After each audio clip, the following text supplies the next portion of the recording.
You're listening to the Weekend Sport Podcast with Jason Pine from News Talk ZB. Right hand, and down he goes. There it is. Deontay Wilder is back. That's what I said. Don't get hit by that right hand. Wow, wow, wow. It's over. Doctors rushing into the ring. Yo, yo, yo! Deontay Wilder is back with force. Yeah. Kane ready to fight back. But the uppercut goes through for the second time in quick succession. And with a minute of the round to go, Keane goes down for the first time. Crunching right uppercut. What a shot. Knocked out Mike. Second uppercut in quick succession, and Simon Keane cannot make it to his feet. All smiles from Andy Lee in the corner. And it's a welcome win for Joseph Parker. More to come on the cricket shortly, but let's change tack here on Weekend Sport. What you just heard there was Joseph Parker's last fight against Simon Keane. What was it, a month or so ago now? And they've just announced this week, huge card for Riyadh on the 23rd of December local time. So that'll be Christmas Eve our time. It is an enormous card. We've got Deontay Wilder fighting Joseph Parker, Anthony Joshua versus Otto Wallin, and amongst the card as well, Jay Opatai, whose name you'll be familiar with, but also the Kiwi Junior Fa in there as well. Joining us now from the New Zealand Herald's Combat Sports Desk is Chris Reive. Afternoon, Chris. Thanks for joining us. Oh, anytime, mate. Anytime. How big is this card for boxing, first and foremost?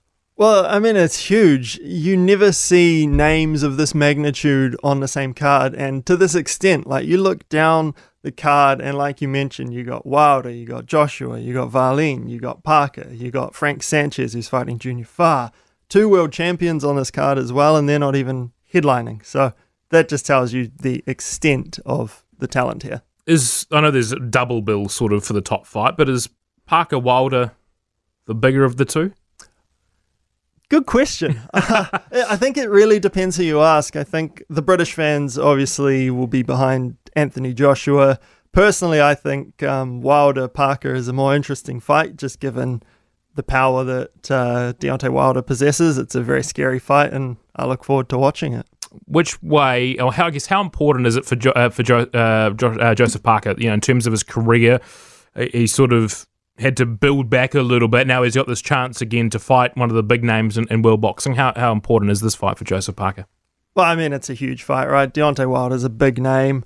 Parker's never really shied away from anyone, which, I mean, taking this fight tells you exactly that. Only one person has survived Deontay Wilder's power outside of Tyson Fury. He's got 43 wins for 42 knockouts, so that's a very scary prospect. Can he win? Oh, absolutely he can. Like I said, Deontay Wilder's only won one fight by decision. If Parker can survive that power, you know, Parker's going to be the faster fighter, and he's shown in his last few fights that he is finding the power of his own, and he's finding his shots nicely. So if he can stay away from that right hand, which far easier said than done, then if he can take it late, then it'll be interesting to see what happens. Are we ever going to get this, you know, they're on the same card? That's as close as we've got so far between Joshua and Wilder. Are we actually going to see them with the VS beside each name fighting each other, or is this going to be a pipe dream? Well, I think that's the whole point of this card. I think it's to build the Wilder versus Joshua fight, but it's interesting in the fact that they do have tough opponents, so it wouldn't be out of, you know, the realms of realism that, you know, one of them loses here, which obviously kind of derails that plan, but I'd say that's the idea here. A lot of sports now are going to Saudi Arabia. We've got the Live Golf Series, the America's Cups there in a couple of weeks. Now we've got boxing, which have had obviously events there before. UFC have been to Saudi Arabia, I think, as well. Is this where boxing sort of is tapping into its money now? You know, Riyadh's the new Las Vegas? Oh, it really seems that way. I mean, you look at this card and how quickly it's come together. I spoke to Junior Fa earlier in the week, and he said the same thing. Like, you just had to look at who was on that stage for the press conference to know how much money is being pumped into this. Junior Fa, as you mentioned, they're fighting Frank Sanchez. How important for Junior Fa? As you said, I think you read your piece. He didn't know he was fighting or had no inclination of when his next fight was about a week ago. Now he's on perhaps the biggest card in boxing in a decade. Yeah, it's a really interesting one for Junior. He's not had a fight for a year. He had that shock knockout loss to Lucas Brown, and that kind of set him back quite a way. He had one local fight, and since then he hasn't been able to find anything really. He got a call from Deontay Wilder's camp last week to ask him to come into training with Deontay for the Parker fight, and later that day he's on the card against a guy ranked in the top 15 with all 4 major organizations. So that's a huge fight for Junior, and he said earlier in the week that it probably is kind of make or break for him in terms of, building towards maybe a title fight in the future. But I mean, a good performance, even in a loss there, like that puts his name out there.